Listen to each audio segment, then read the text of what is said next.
Belum genap sebulan, Kabinet Bayangan langsung mendapat tantangan debat terbuka untuk adu ide dan gagasan.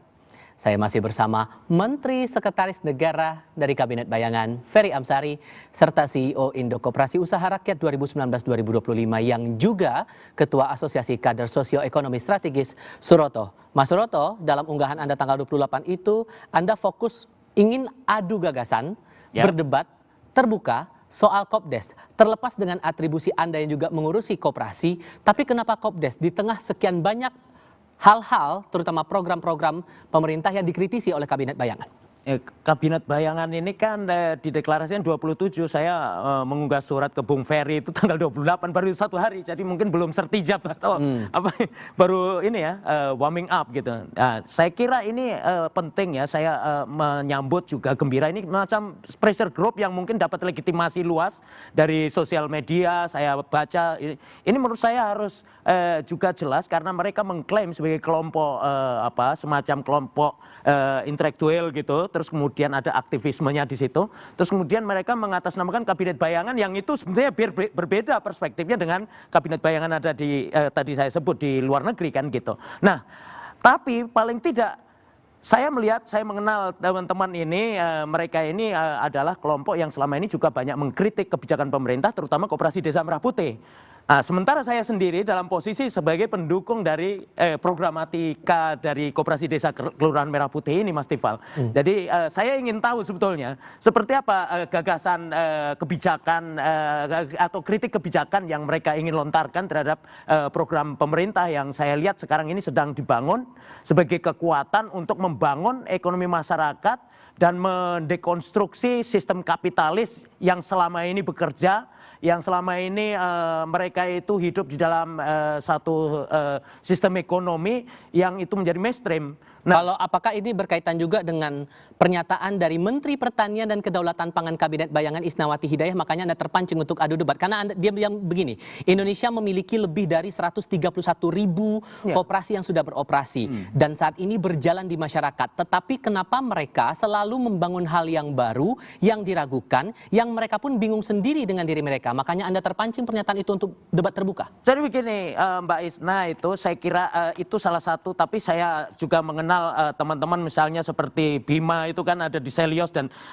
mereka juga sering menguji ini kan gitu, Koperasi Desa Merah Putih dalam perspektif sebagai kritik kan gitu. Nah, Mbak Isna ini juga mengatakan 131.000 koperasi sekarang sebagai badan hukum gitu kan. Tapi kalau Mbak Isna tambahkan, selama ini sekarang sudah 80 tahun lebih Indonesia merdeka, itu kalau kita perbandingkan dari total turnover bisnis dari koperasi ini, tidak lebih dari 1%. Tahun 2025 itu hanya 0,97. Nah, jumlah koperasinya banyak, tapi kontras dengan bagaimana kontribusi ekonominya. Artinya kita di dalam situasi yang sedang dikuasai oleh sistem kapitalis, dan Presiden Prabowo dengan konsep Koperasi Desa Kelurahan Merah Putihnya ini ingin mendekonstruksi ini, ingin merubah struktur ekonomi yang kapitalistik ini sehingga ada namanya ekonomi rakyat, dan kemudian ekonomi rakyat ini adalah bergerak di seluruh desa sehingga disebut Koperasi Desa Kelurahan Merah Putih. Kalau kemudian dinilai oleh Isnawati bingung. Nah, ini karena beliau ini saya kira tidak menguasai persoalan dan juga tidak menguasai data. Ini saya katakan tadi itu data BPS itu, harusnya dicek bahwa data BPS itu turnover bisnis dari koperasi ini tidak lebih dari 1%. Mau dibiarkan seperti ini terus?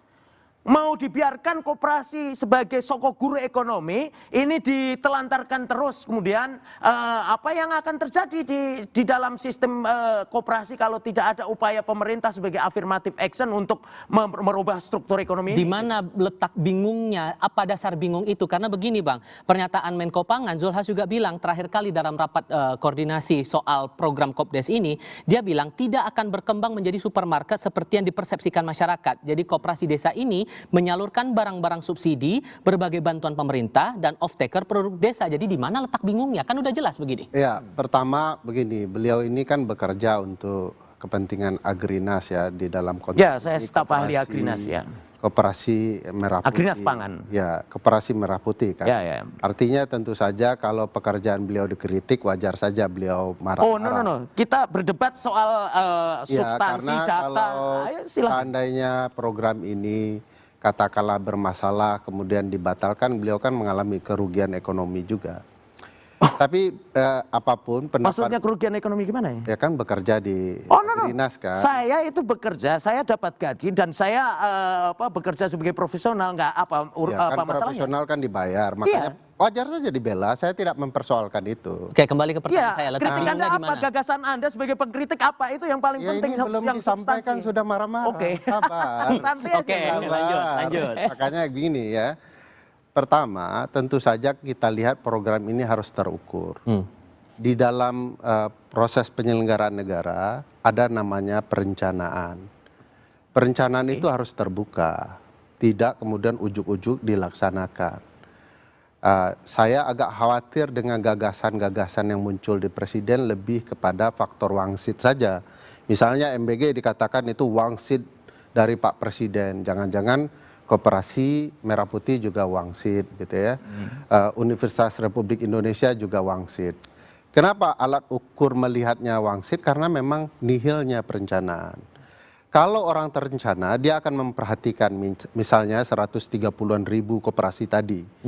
Kalau memang ada turnover yang bermasalah, kenapa tidak diperkuat dengan dana dari negara? Ya konsep Anda apa? Ini salah satu konsepnya tidak Anda dengar. Bahwa peran negara untuk memperkuat dengan dana tambahan, memperkuat koperasi rakyat yang sudah ada. Kenapa dibuat lagi? Ini rumahnya belum selesai, mau diruntuhkan bangun rumah baru. Yang Anda khawatirkan kalau bertambah bukannya itu akan menambah kemungkinan untuk menaikkan ekonomi di tingkat desa? Ini saja belum selesai, kok dibangun yang Jadi baru. Saudara Ferry, Anda tidak saya belum selesai. memahami substansi. Jadi begini, 131.000 itu kenapa turnover bisnisnya atau omsetnya itu hanya 1% itu karena mereka ini bekerja berada di dalam sistem yaitu tadi koperasi yang dilemahkan oleh sistem kapitalis. Ya, itu Nah, Anda pemerintah tolong sekarang ini, dong. pemerintah Prabowo ini ingin mendekonstruksi ini. Nah, itu omong kosong. Kenapa omong kosong? Oke. Begini, karena tidak ada perencanaan, maka terlihatlah di hutan, di bukit dan segala macam. Padahal ada yang Nah, perlu ini nih. Tunggu sabar Ya, lah. oke. Katanya mau mendengar Oke. perspektif orang, katanya mau berdebat. Oke. Masa kemudian dipotong-potong. Jadi setelah kemudian terencana, kita bisa mengetahui kelemahan koperasi selama ini apa. Katanya kapitalis, negara kan punya peran mengendalikan pemilik modal.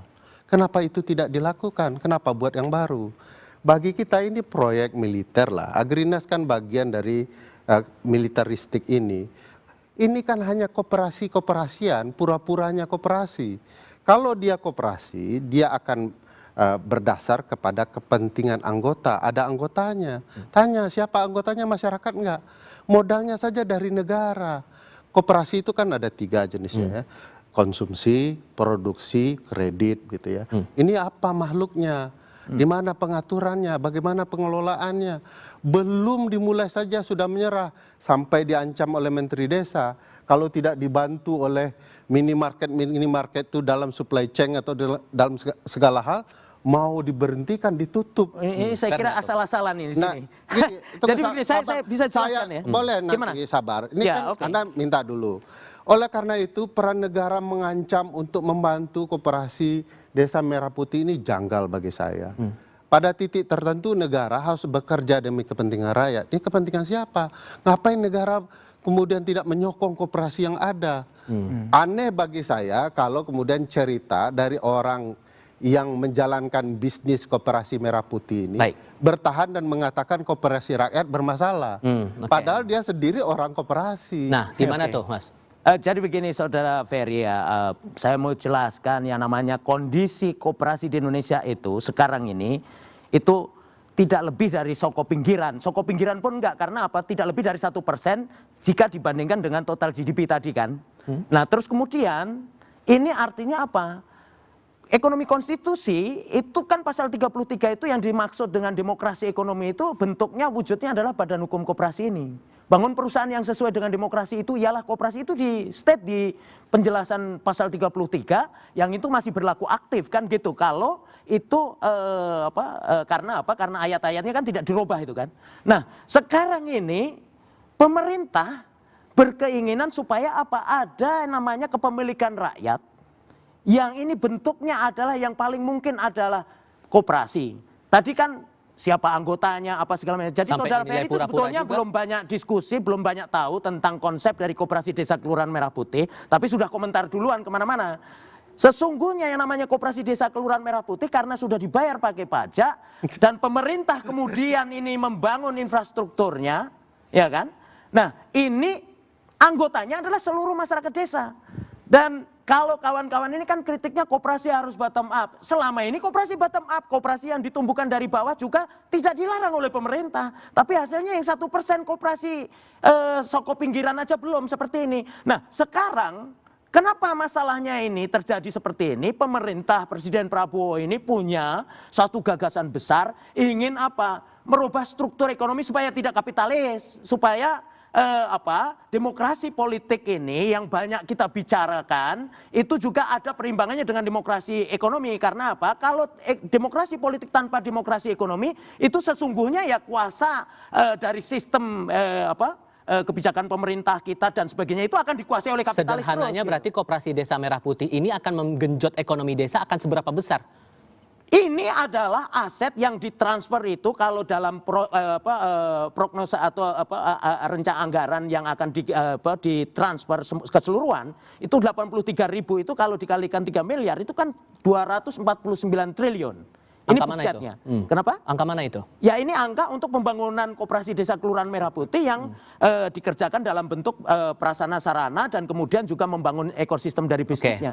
Nah, dari besaran ini kalau dibandingkan dengan sistem ekonomi dengan putaran bisnis kapitalis ini kan nggak seberapa, belum seberapa yang tadi dari putaran ekonominya tidak lebih dari berapa persen itu kalau dibandingkan itu dengan total GDP kita itu hanya 1%. Nah, bagaimana kita mau membangun bangsa ini dan perekonomian itu pasal 33 jelas sekali. Pertama, perekonomian harus disusun.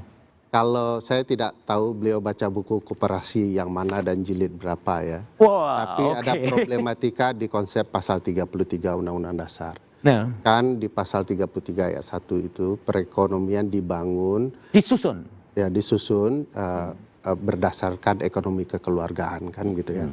Nah kalau kita lihat ini bukan koperasi kekeluargaan karena konsep koperasi itu adalah berbasis kepada keanggotaan. Setiap anggota itu punya one man one vote. Tadi sudah dijelaskan ini dibangun dari pajak APBN negara itu. Iya. Bukan konsep koperasi. Anda kan pembayar pajak juga. Anda punya hak suara sama. Anda kalau warga negara kecuali warga negara lain. Sabar. Jangan Anda manipulasi konsep pajak dengan iuran anggota koperasi. Itu dua hal yang berbeda. Koperasi itu berbasis kepada iuran anggotanya dan anggotanya. Ini mazhab Anda mazhab kuno ini. Iya, betul. Anda hanya berkotat di satu mazhab. Ada banyak mazhab koperasi, mazhab persemakmuran, mazhab sosialisme atau mazhab school. Nah, yang ekspektasi Anda yang mazhab yang mana tuh, Pak? Ya, kalau dari permazaban ini mazhab kuno, makanya koperasi mau dibiarkan tidak bergerak sehingga ekonomi masyarakat kita tidak akan berkembang dan kemudian dikuasai oleh kapitalis. Saya malah curiga ini jangan-jangan Bang Ferry ini sudah agensi dari kapitalis juga gitu. Saya puas sekali dengan gagasan Anda yang penuh emosional itu menunjukkan lemahnya rasa persaudaraan dalam diskusi. Dengarkan baik-baik, Bung Ferry. Ketika dia menyumbang, dia punya hak one man one vote. Sekarang bagaimana cara Koperasi Merah Putih memberikan hak suara kepada anggotanya yang disebut pembayar pajak itu? Ya, jadi aneh sekali konsepnya. Kedua, dia mempermasalahkan turnover dari koperasi yang sudah ada.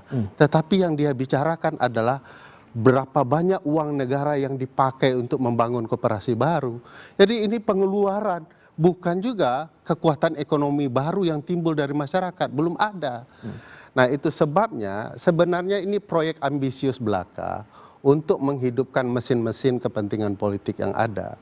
beliau bicara tidak dari sudut membangun koperasi ala Indonesia yang dicita-citakan oleh ibu bapak bangsa kita. Jadi saya Dengan bisa jelaskan ini, Mas. Iya. Jadi begini, bapak bangsa belum selesai. Oke, belum silakan. selesai. Bapak bangsa itu macam-macam. Tetapi kan dalam pemahaman kita bisa lihat, pastikan dulu apakah anggota punya hak suara di dalam Koperasi Merah Putih Anda. Siapa anggotanya, rakyat yang mana pembayar pajaknya. Jadi aneh sekali kalau gagasannya Ferry Amsari kan pembayar pajak. Jadi saya anggota Koperasi Merah Putih. Iya, secara otomatis. Bagaimana saya punya hak suara? Anda punya hak suara, Anda punya hak kendali, ada di dalam desa. Gimana di desa. caranya? Gimana Anda punya saya KTP anggota di mana? sekarang. Ya, Anda punya KTP di mana? Desa mana? Ya, di Atau Sumatera kelurahan? Barat. Sumatera Barat di desa apa? Anda adalah menjadi pemegang KTP di situ, Anda menjadi anggota di situ. Bagaimana mekanismenya? Mekanismenya ya Anda sebagai pemilik dari koperasi. Sejak kapan itu saya tahu? Sejak ketika nanti dioperasionalkan. Oke. Seluruh yang punya KTP. Seluruh yang punya KTP, bro. Top Ini Anda namanya demokrasi ekonomi. Betul demokrasi ekonomi yang luar biasa tapi tidak Baik. terencana.